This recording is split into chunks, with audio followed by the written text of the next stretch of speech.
home run riches from the Maryland Lottery, I have the chance to win cash or to be selected as a contestant of the game. I can win $500 for every Orioles home run, plus $5,000 for a grand slam. Things can get pretty nuts! Make the right call and play home run riches from the Maryland Lottery.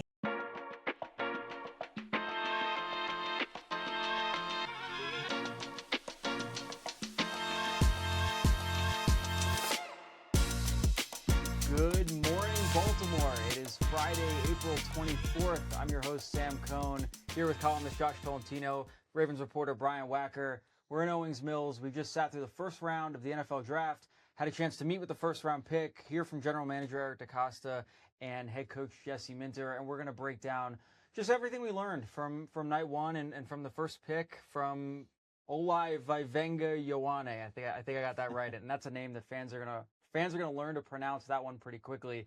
It's about just past midnight here, again in Owings Mills. How you guys feeling? Let's start there. Well, I'm going to go with Venga, first of all, because that's a lot easier to pronounce. And I think a lot of people are probably going to go that route. So yeah. That's how I'm feeling right now. I'm doing good. I mean, you guys, for our viewers viewing on YouTube, you can see we're in a small room, but we actually are inside the castle. So it's just past midnight here, and just got a chance to speak with Eric DeCosta and Jesse Minter, and this was honestly the most predictable route that many analysts, including ourselves, we had a nice graphic run in the Baltimore Sun just a couple days ago of our pick, and I think we went 3 for 3 in predicting Vega would be the pick, and we'll talk about Eric DeCosta and what he said about that predictability and how they were approaching the draft. He mentioned that they had a call for a trade that obviously did not go through, but I'd say this was just about as expected as it comes to the Ravens and the big show that it was. Yeah, we're in a closet. It feels like it's 90 degrees right now, but we are about a stone's throw from the war room and where all this went down. I want to kind of start with a bio just about Vega Ioane for fans to kind of get to know the newest Raven. Eric DeCosta mentioned tonight it was the first time they've drafted a guard since 2007. So this is not something they've done a ton of, but Vega Ioane from Penn State, he's 6'4", 326. He's a 22-year-old from Graham, Washington. We heard Eric DeCosta say just a couple weeks ago at the pre-draft presser that he is straight from central casting. He's what you want your guards to look like. And tonight, he made the comparison to Haloti Ngata. So clearly, they have thought highly of him, and they continue to think highly of him. And they say they got their guy. Again, about Vega, the past 2 seasons, one of the most impressive stats you're going to find is that he gave up 0 sacks, and he was flagged 0 times for holding. Ravens fans are going to like that one. And Josh, you mentioned this before, but I thought everyone and their mother projected Vega to Baltimore. As much as Eric DeCosta said that he didn't want to be predictable, they went with the most predictable guy. A lot of major mock drafts either switched last minute this past week to say Vega at 14 to the Ravens, or from the jump 2 months ago, they had Vega. So, Brian, I'm going to start with you. Just your initial reaction from the pick. Well, like you said, most predictable pick, really from the beginning. I think Vega Ioane was probably like the first guy that was mock draft to the Ravens in any of the mock drafts like months ago. So as much as Eric DeCosta didn't want to be predictable, this was the predictable pick. And look, it was the sensible pick. I mean, Lamar Jackson was sacked at a higher rate last season than any point in his career, 36 times in 13 games. And they really needed to shore up the interior of that offensive line. You've got Tyler Linderbaum, no longer here, all Pro Bowl center. And then the 2 guard spots, as fans know, those are major problems last year with Daniel Falele, no longer here, didn't bring him back. And then Andrew Voorhees, who kind of regressed last year. So they needed to address that. They got a guy in John Simpson, a veteran who's here a couple of years ago. They brought him back in free agency. But it was interesting. You brought up Ioane's no penalties, obviously, at Penn State, where John Simpson was one of the most penalized offensive linemen in the entire NFL last year. So, it kind of balances each other out from that standpoint. But, look, this was a guy that, like Eric DeCosta said, straight out of central casting. One of the great things he said when we got a chance to speak with him was that he called himself a mauler, which you got to love that, hearing that from a guard. And then also said, nobody's getting my quarterback. And we saw that happen in college, obviously, but you got to love that he brings that mentality. And also, Jesse Minter talked about his humility, and we even heard some of that from Vega himself, talking about sort of having to earn his opportunity to block for Lamar Jackson, to block for Derrick Henry. But this is a guy who's going to be a plug-and-play starter, immediate upgrade on the interior, which anybody who watches Super Bowl, and really not just his past Super Bowl, but a lot of Super Bowls, like that's how you get to the quarterback and really make them uncomfortable. And we saw that at times with Lamar Jackson this past year, and that's got to make him happy. And look, there were options. Eric Costa was on the phone with a team about a possible trade to slide back. He said it kind of fell apart because, things needed to fall in place for them to still get the player they wanted. But also they had other options, Ruben Bain, Kenyon Sadiq. Those two players were kind of attractive pieces, but I think if you look at what the Ravens' needs were and what Ioane brings, really ticks the boxes. Josh, what do you think?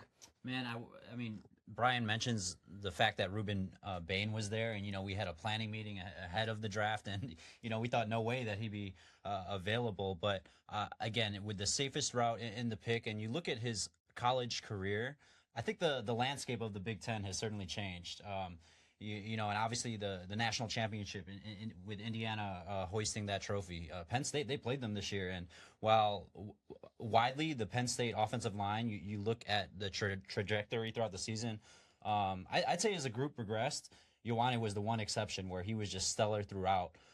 We've mentioned the no sacks over the past couple of years. I mean their schedule was no fluke. I think they had Indiana and Ohio State in back-to-back weeks. So that speaks to the challenges that Ioane has gone through as most recently as this fall. And Eric DeCosta, him and Mike Elias, the general manager of the Orioles, they kind of have similarities in the ways that they scout players, exactly as true scouts. That DeCosta, he in a way got.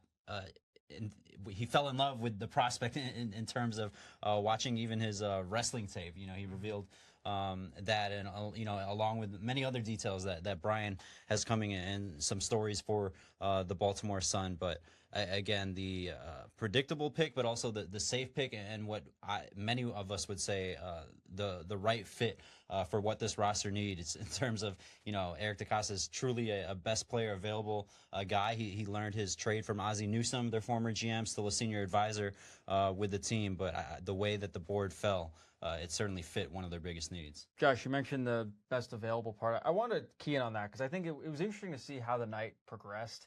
Things got a little weird. Again, we all came in thinking like, yeah, they're probably going to get Venga, but things could happen. We get to 10, 11, 12. By the time 14 rolls around, Miami edge rusher Ruben Bain Jr. is still available. Josh, as you mentioned, like that was someone who a lot of people didn't think would even be available that late. Oregon tight end Kenyon Sadiq, who was thought by a lot of people to be, well, if they don't get Venga, he's the consolation prize.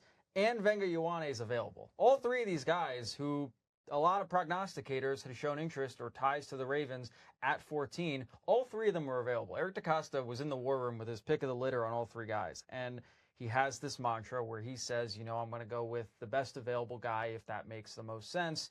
I'm curious, just what did you guys think about, was this pick more of those three, was Venga really the best available in terms of talent?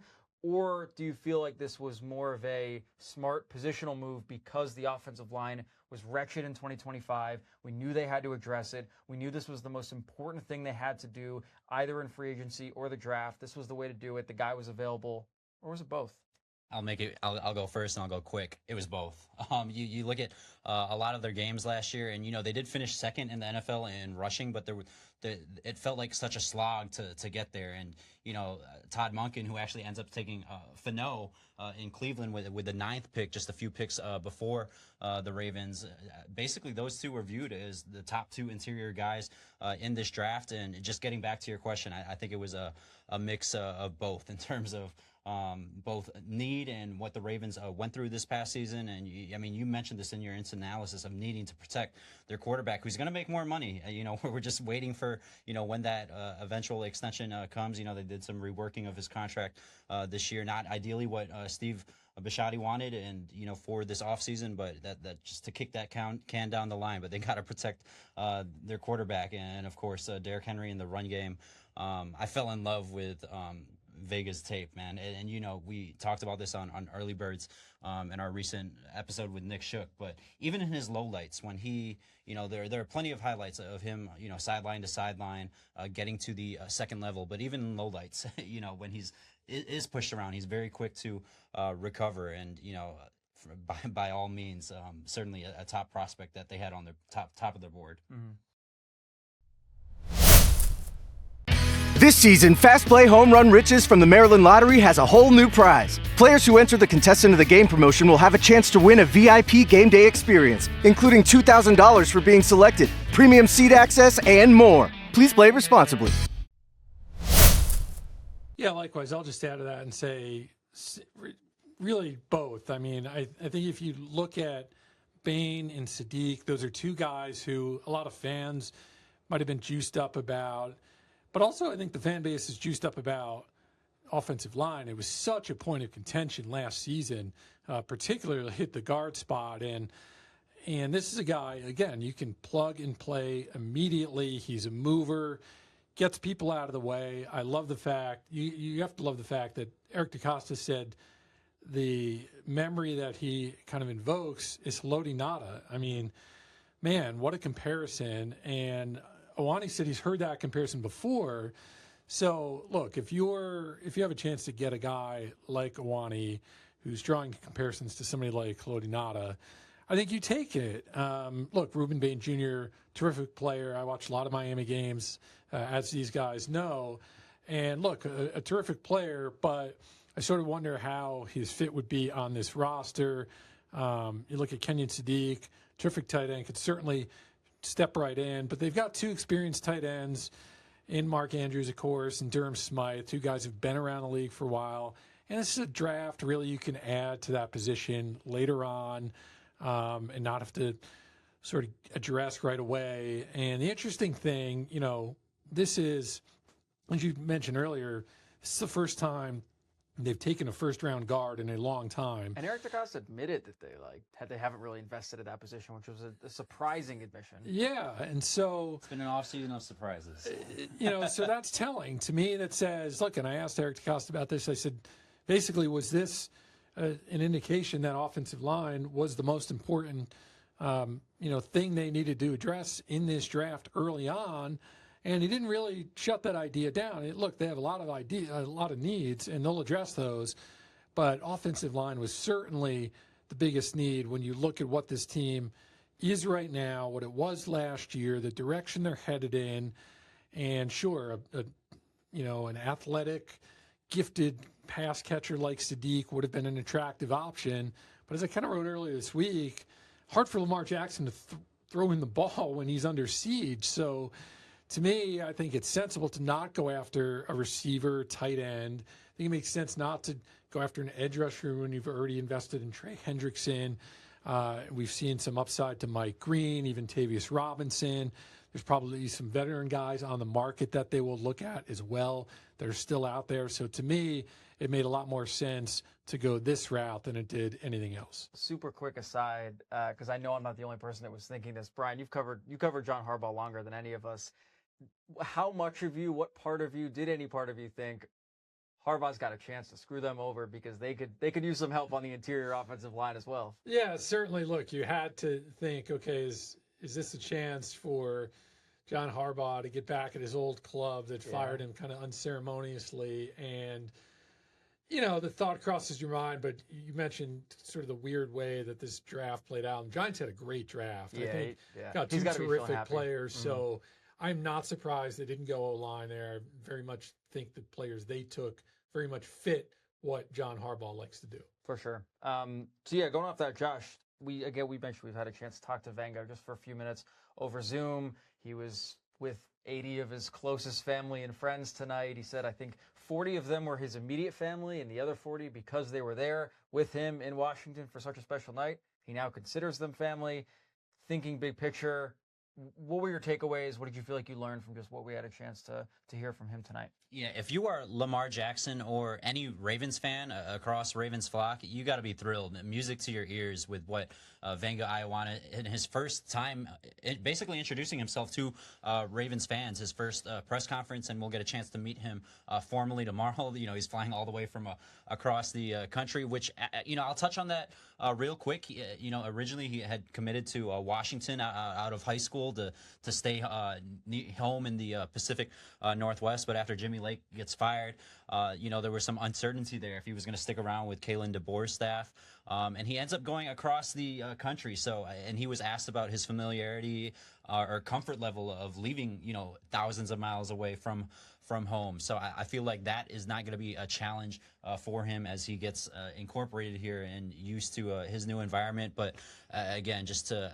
a very brief time with him, about 10 minutes, but he said all the right things, and that's hard to win the press conference as a rookie, as you know, freshly just minutes, you know, being introduced to the NFL. There's just so much emotion. You mentioned the 80 people that were with his family. You know, you can get caught up in a lot of that, but for day one, you know, he said all the right things and certainly has the right attitude and approach, and that's what I'm touching on in my column tomorrow on Baltimore Sun, is that this guy, and Jesse Minter said it himself, you know, he certainly gave him a charge as even a defensive guy because he knows what he's going to bring with his mindset and attitude to this offensive line. I think I heard some people tonight say, like, you know, he's got that humility. Some people had said, you know, he's a quote machine, but I think stone cold killer is the most accurate way that he came off tonight. Brian, I want to wrap with this because in the lead up to the draft, you had a chance to talk with several people in his orbit, and you're working on some stuff on that front. Anything you can share just from that about what you've been able to learn about Vega Ioane, the newest Baltimore Raven? Well, I don't want to give away too much, but in terms of details, but really, and Josh, you touched on this a little bit, the humility is what stands out. This is a kid who's very mature, very gracious, a guy that takes this very seriously, too. He's one of 8 siblings. Again, as I mentioned earlier, didn't start playing till high school. His parents actually weren't even really, you know, they were a little bit unsure of whether they would let him play football. He grew up in American Samoa before moving to the States. So he was vaguely familiar with it. His parents were very cautious about it, but he saw this as a way for him to sort of take care of his family. As we mentioned, he's got a huge family and really tight-knit, close group. And there was a lot of high football IQ, somebody who is chill off the field, as he said, but knows how to flip that switch when he's on it, to turn on that nasty, the kind of thing you want from it, is particularly from an interior offensive lineman. So to me, I think this is a perfect fit organizationally. I think his personality, we saw a little bit of that today, as you guys touched upon. He's comfortable in his own skin. He's comfortable talking with reporters. He kind of gives you some pearls. So I think he's got a fascinating story. I think people are going to really warm up and get to know him well, and just a great story of somebody who's come a long way, literally and figuratively, over the past few years. It's not a sexy pick, but at the end of the day, like it's the right pick. It makes the most sense, and it addresses the thing that they needed to do more than anything. Obviously, you have plenty more coverage throughout the weekend on the BaltimoreSun.com. Stuff from Brian, stuff from Josh, stuff from myself. We're going to hopefully have a chance to pod again on Sunday to recap the entirety of the draft. The Ravens have 11 total picks, 10 left. Whether they use all 10 remains to be seen. DaCosta actually hinted that he wants a few more picks. Yeah, he's like, yeah, give me a few more. I don't know how I feel about that. I think I'm cool with maybe go down to like 7 or 8. Yeah, I mean, certainly they're going to have a busy Saturday. I imagine a ton of undrafted free agents as well in terms of the picks. But, after that comment, certainly wouldn't be surprised by a trade over these next 2 days as well. Yeah, so it should be an exciting couple days to cover. And, again, follow along. I'm sure Ravens fans are feeling pretty good about that first-round pick. And for those of you watching on YouTube, you'll notice that it looks like Brian's the shortest, which is funny because he's actually the tallest of the three of us. So I'm going to try to wrap up this podcast before Brian realizes and asks us to switch chairs. Josh, Brian, thank you guys so much for jumping on in the wee hours of night one of the NFL draft. Excited to do 2 more of these. Any final words? I think there's a portion of the fan base that will get riled up by this. Guys are, especially, we saw Mike Green change his number from 45 to 15. Insane. His college number, but looks weird. Vega Ioane's number in college, 71, which belongs currently to Carson Vincent, the second-year offensive lineman in the same room. So he's going to get a good amount of in baseball they call it slot money, but rookie bonus. Maybe Carson Vincent has a nice if he's attached to that number, the number he wore at Penn State, but. That'll be an exciting part of this entire process as he gets acclimated here to Baltimore. Yeah. Brian, any good words for the final people on our outro? The end. And there we go. Thank you guys so much for tuning in, and we'll catch you next time.